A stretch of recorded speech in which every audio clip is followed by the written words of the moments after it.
And as promised, we're back again for our third and final segment of this edition of the DMZ America podcast. I'm Scott Stantis, coming to you from the right. And I'm Ted Rall, coming to you from the left. So some great news for the Biden administration. Inflation is down to roughly 3% now. I mean, it's doing what Scott Stantis said it would do, which was there were inflationary pressures, maybe more than I expected. After following the pandemic, they played themselves out, and now we're down to 3%. Is this? I mean, first off, this is good news for the Biden administration. I've been talking a lot about this, and I do want to get to this in a moment, but I have heard him called Joe Biden as like he's being portrayed by the left. Are you following any of this, Ted? Where they have said what the word they use? He's vigorous. He's shown incredible vigor in his trip to Lithuania, and a mutual friend of ours described him as transcendent or transformative. Not transcendent, but transformative. Transphobic. He's transitioning. He's transformative. That this administration is it's not just good. It's not just great, Ted. It's transformative. That seems to be the new the spin. And I'm hearing this from old Democrats. So are you hearing this at all from your end at all? I haven't heard anything quite as ridiculously, nauseatingly effusive, but I have certainly heard some ridiculous statements. Most people I know are just basically motivated by Trump hatred, and therefore Trump hatred. But here's the thing, Ted. I mean, coming into the 2024 election, if I was, and I actually posted this to Center Clip, which is a thing that Ted and I are both involved with. They're very short little blurbs, either 30 seconds to no longer than 5-minute podcasts, effectively. And so yesterday I said, Joe Biden, if they asked me, I said Joe Biden should run. It's a tough call, but look at what the inflation number now, this and the economic number, the jobs numbers are still doing great. Inflation's down to 3%, a very manageable number. We're at peace, relatively speaking, if you don't count tossing, handing cluster bombs to the Ukrainians. This is a winning. I mean, if it is indeed the economy stupid, then Joe Biden wins, because this economy is very strong. It's chugging right along. It gives every sign now of taking off, which I'm never, me, I'm conservative by nature. So I'm just like, I don't like economies at big highs and lows. But I think these inflation numbers and so are very good news for the Biden administration. I don't know that he's vigorous. I don't know that he's transformative, but I do know that is he transgressive? He's a transformer. He becomes a truck, which frankly, there are times you've seen him on TV where he pretty much has the same, consciousness of a truck. So there's that. But in all seriousness, people like me who say that his age is an issue. I mentioned that these are old Democrats. And so they're jumping all over me. Do you get this too, Ted, from, I'm 70 and by gum, I forget a few things, but that just happens with age. I have gotten that. And although it's funny, I also have friends who are older and they'll say, I know that I'm too old to be president and Joe Biden is older than me. So I think it depends. Look, I think it is the economy stupid because it always is. The problem is, how are Americans perceiving the economy? It's going to depend what happens by November of next year. Will people really feel like inflation's in their rearview mirror? I remember inflation. I mean, because it takes a while for people to really trust that it's gone. They have to go to the pump and see that gas is $2 and something instead of $4 and something for a while, and it starts to sink in. So who knows where that's going to be by then. Also, the quality of, like, yes, unemployment is low. Yes, it's possible to find a job relatively easily, but is it possible to find a good job? Yeah, wages are not going up. They're going up, but they're not going up nearly as quickly as they should.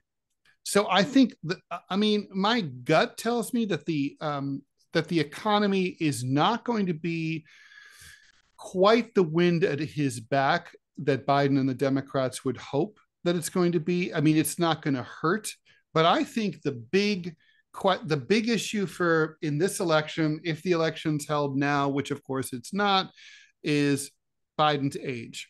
It's going to come down to that. It's like, are Americans comfortable? I mean, they signed up for a 4-year term, ages 74 to 78.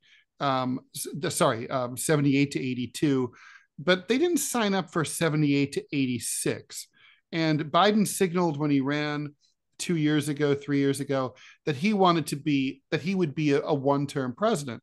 Right. And he would be a bridge. That's how he put it. And I think that if he had appointed a more popular, better vice president, he would be stepping aside now. But because he didn't, he kind of feels like he can't kick her to the curb. She won't just decide to like leave and join the war effort in Ukraine or something and be gone. So he's stuck with her. She's a black woman. It would be terrible optics to ditch her. And besides which, who ditches sitting vice presidents anymore anyway? So it's like he's stuck with her. So therefore they think he has to do it again. I think it's going to come down to a question of leadership, and it's going to be weighing, what do we want? Do we want Donald Trump's proven, erratic, strange, interesting, but bizarre and unsteady leadership? Or do we want Joe Biden's weak, knobbly, incompetent, and sort of there's no one at the ship's helm leadership? Those are really the choices that face the American people. Do you want a guy who's kind of erratic and strange and kind of a madman? Or do you want a guy who's senile and really the elevator doesn't go all the way to the top floor? Those are your choices.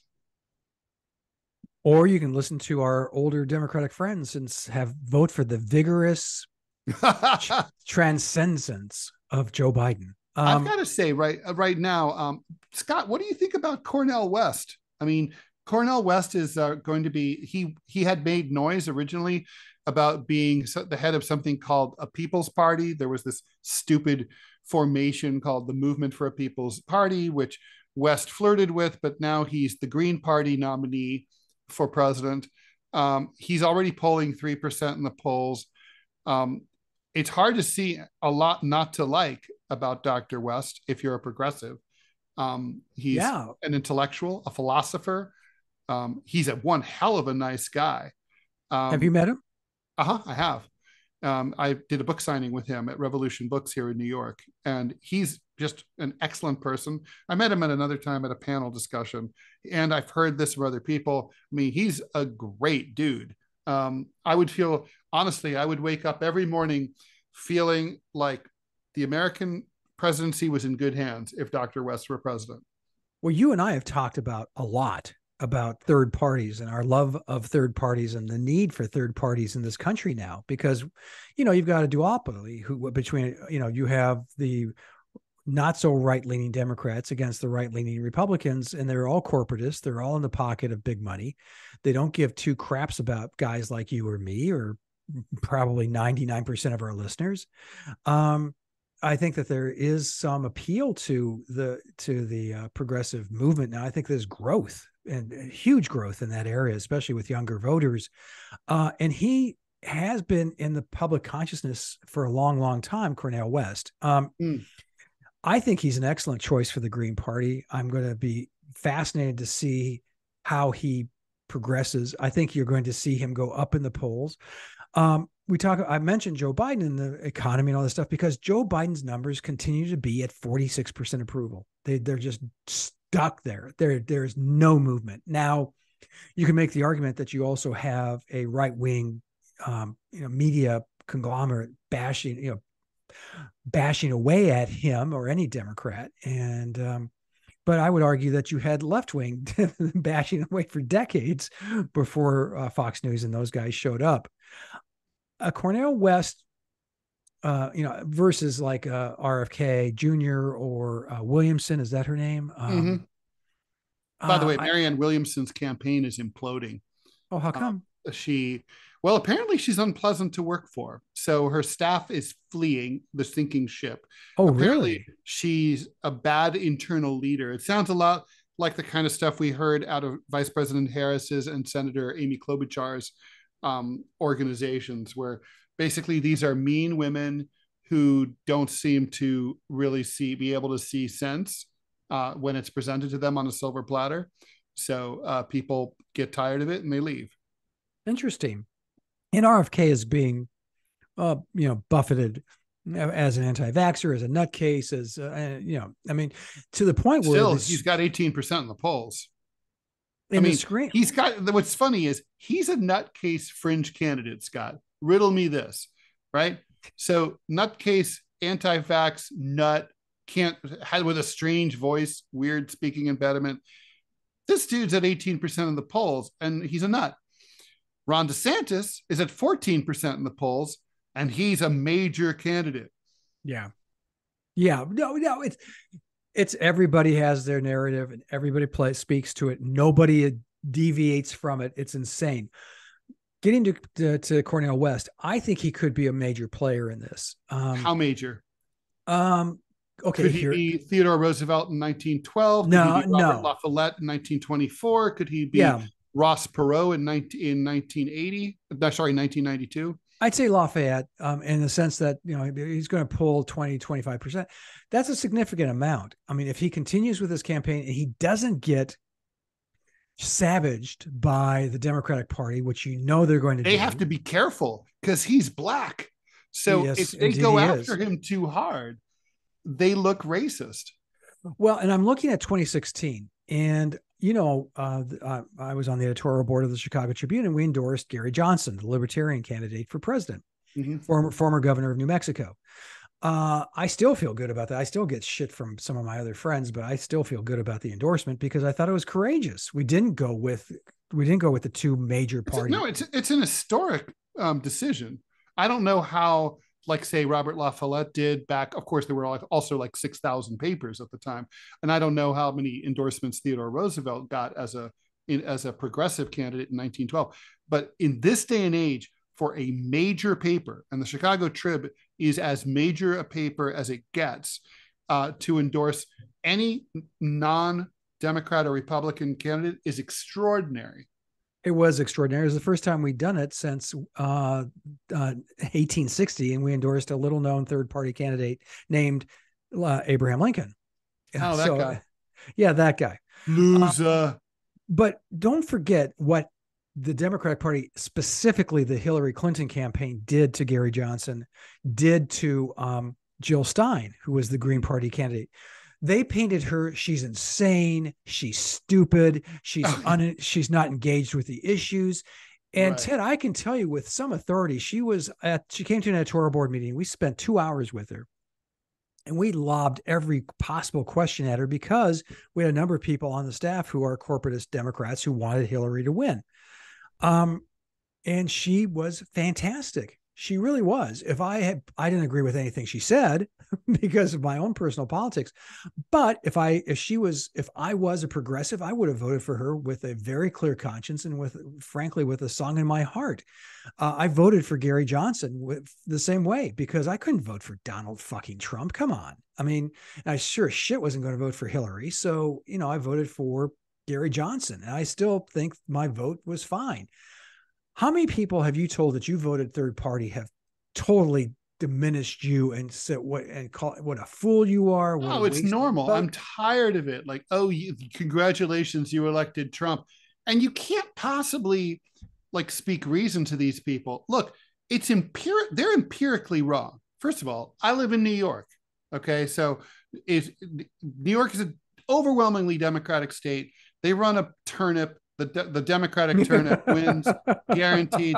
Jesus Christ himself runs as a Republican. He loses. Okay. I mean, so there's that. I mean, the Electoral College, but also there's never been an election where a state election was ever tipped by anything close to one vote, ever. So all I can control is my vote. So everybody who votes should feel completely free to vote their conscience.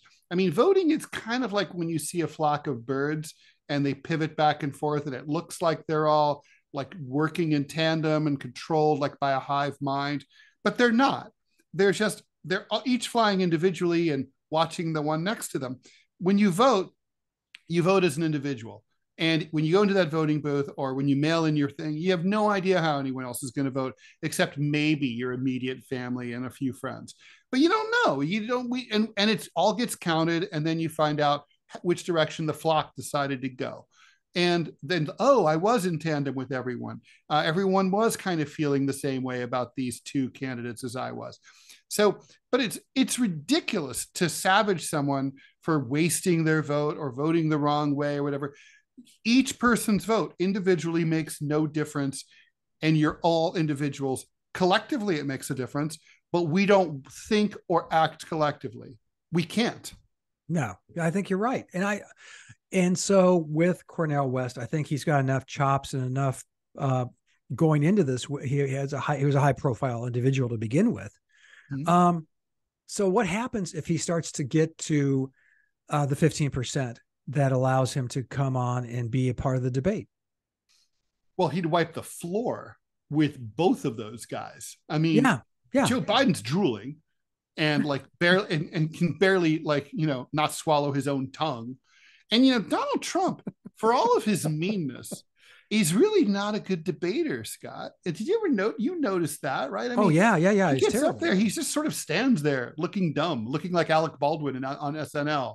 Like, he just doesn't have I mean, he's a good candidate, but he's not good at the debate. I mean, I could see West just sit there and cool, calm, collected, in command of the facts. I don't know how he debates, but I think, who knows? He could be a bad debater. Well, and that's where the Democratic Party, and that's where Hillary, if you remember, Gary Johnson was getting precariously close to that 15%. And he would have been, could you imagine Gary Johnson up on the stage with same thing, Hillary and Trump? I mean, he would have been, people would have said, oh, shit. And his numbers would have gone up by 10. Perot made quite an impression. People forget Perot was getting 9% before the first debate in 92. Mm-hmm. And after that debate is when he got 20%. He was up to 21%. And don't forget, Scott, Perot dropped out of the race in the middle of the campaign because apparently Nazi frogmen were threatening his daughter's wedding. Yes. So he, I made up that part about the Nazi frogmen, but the rest of it's true. So he was talking about frogmen, like the George Bush was going to send frogmen to disrupt his daughter's wedding. Did he say frogmen? Yeah. Oh, yeah. That's awesome. So I knew I remembered that from somewhere. So he was, so then, I mean, I always wonder what would have happened if he just kept going.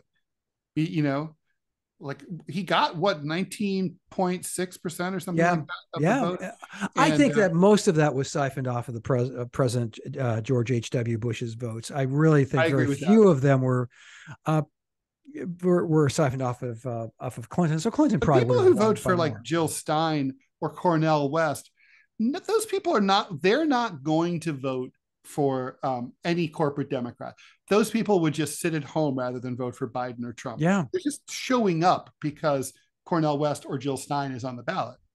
So I do believe that he has the chops, if he has the focus, to start moving up the polls, kind of siphoning off some of the votes or the polling numbers that RFK Jr. is getting at the moment.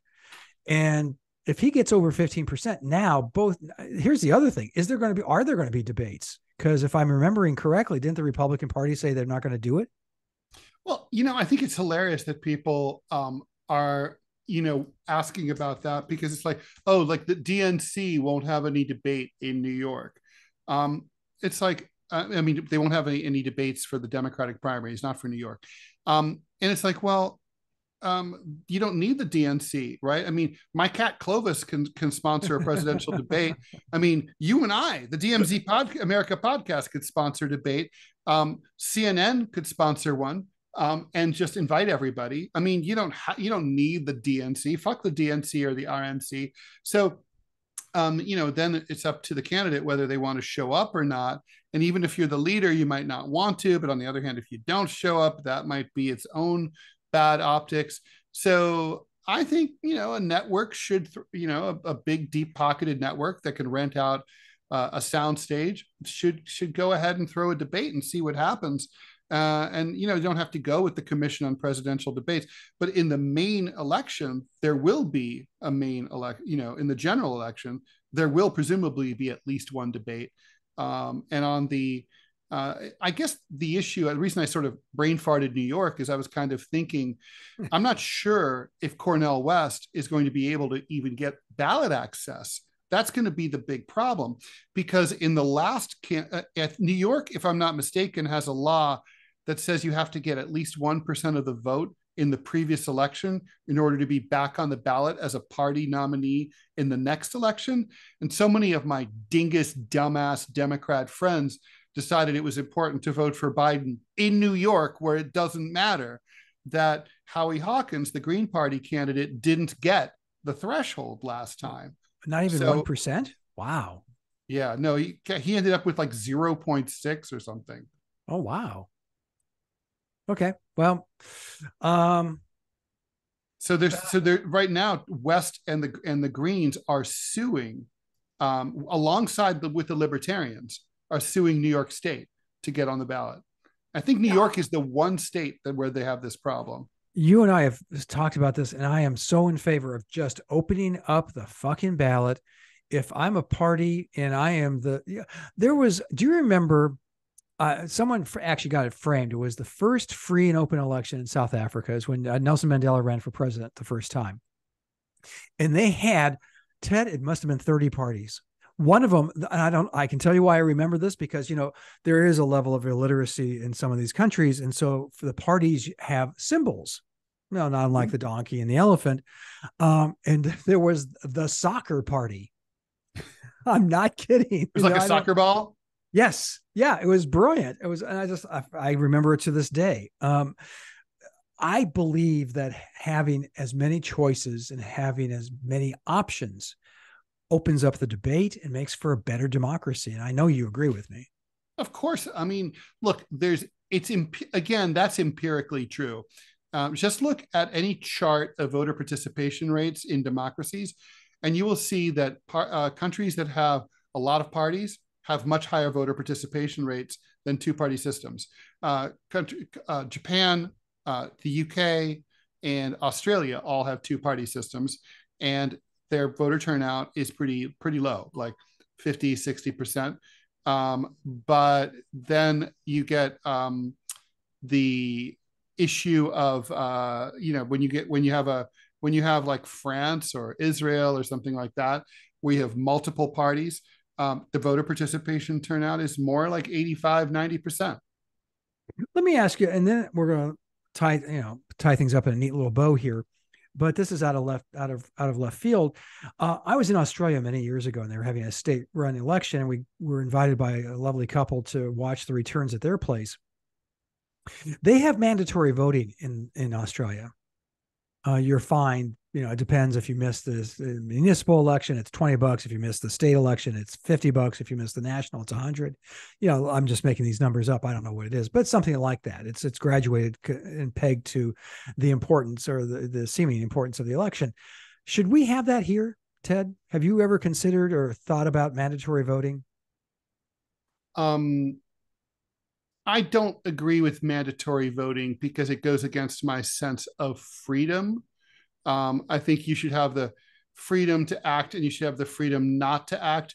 And you should have the part of the First Amendment is that you have the freedom to say something, and you have the freedom not to say something.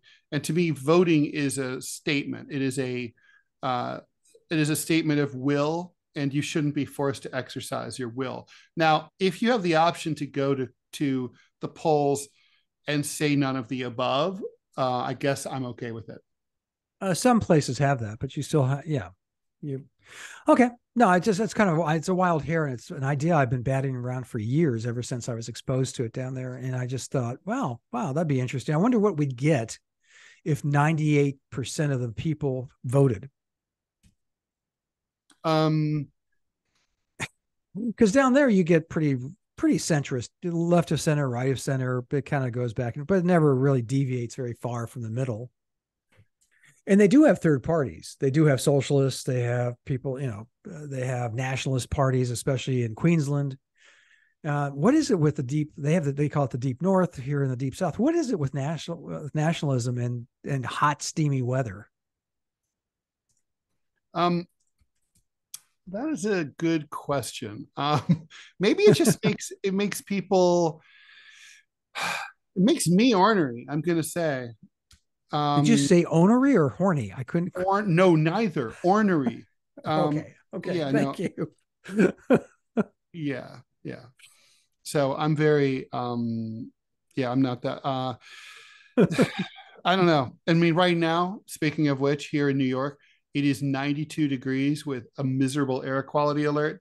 So, oh my God. Yeah, it's bad. The air conditioner can barely keep up. I mean, I know for you, 92 degrees is a walk in the park, but Jesus Christ. On top of everything else down here in Alabama, it's like 3,000% humidity. That's the part that gets to you. But our skin is just glowing. Look at me, Ted. Look, I glow. Is that radium or? Yes. Well, we also that's from having those things in your ears. It's the Bluetooth. We also have the toxic waste dumps that we try to get. Where can we see all things Ted Rall? You can go to rall.com. You can go to whowhatwhy.org, and you can listen to you can go to the Center Clip app, which you can download for free, and which of course Scott is also on. Highly recommend it. And I have a radio show 10 a.m. to 12 noon Eastern time, Monday through Friday on Radio Sputnik. You can just listen to it on Rumble any time of the day, because they just go to Rumble and then search for the Final Countdown. Scott, Final Countdown. I know I would have loved to have been able to use that song, but they charge a fortune. Anyway, Scott, where can people find your stuff? Go to gocomics.com/Scott Stantis, one word, or go to gocomics.com/Prickly City to see my comic strip. You can go to the Chicago Tribune and go to the opinion section and see a gallery of my work there. Go to Center Clip. Please download it because it's really pretty awesome. I really am enjoying doing it, and I'm enjoying listening to it. It's so funny walking through my house and I hear Ted Rall's voice. And my wife is listening to your Center Clips in order of the podcast. So, yeah, that's about it from us. I hope you guys have a great week. We'll be back next week we'll drop another podcast on you. For myself, I'm Scott Stantis coming to you from the right.